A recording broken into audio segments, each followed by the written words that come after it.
Art Talk. The Final Fantasy series has a long history of captivating narratives, fantastic music, and ridiculous hairstyles. But there's much more to the series than just that.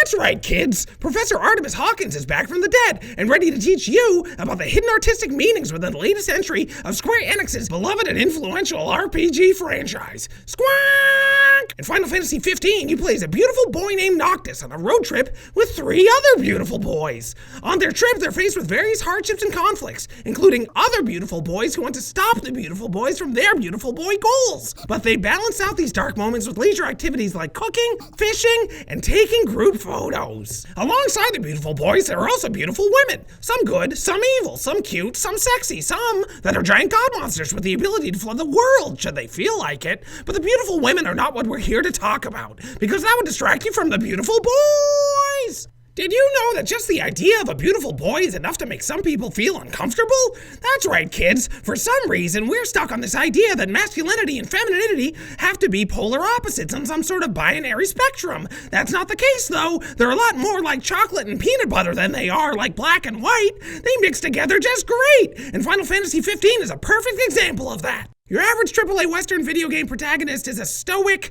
cold, unhappy, tough, mean, masculine dude. Those dudes are meant to be power fantasies for an audience who is feeling badly about itself for not reaching the benchmarks of masculinity that have been put forth to them by their culture. The idea that anyone should assess their own value by how masculine or feminine they are is harmful to both men and women, as it can be easily used to put people down based on just their sex or gender. Moxic masculinity is a worldwide problem that stems from the archaic primal need to show dominance through the presentation of stereotypical masculine traits.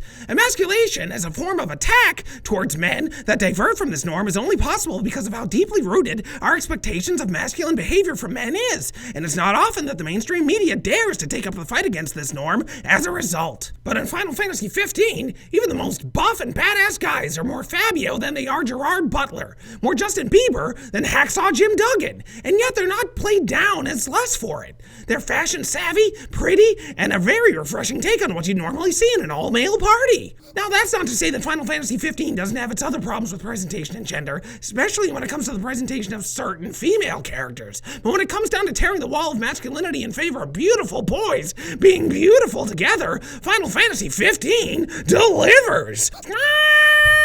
And it's because of these beautiful boys doing beautiful boy activities together and their beautiful boyfriends and enemies that Final Fantasy 15 is a beautiful work of art.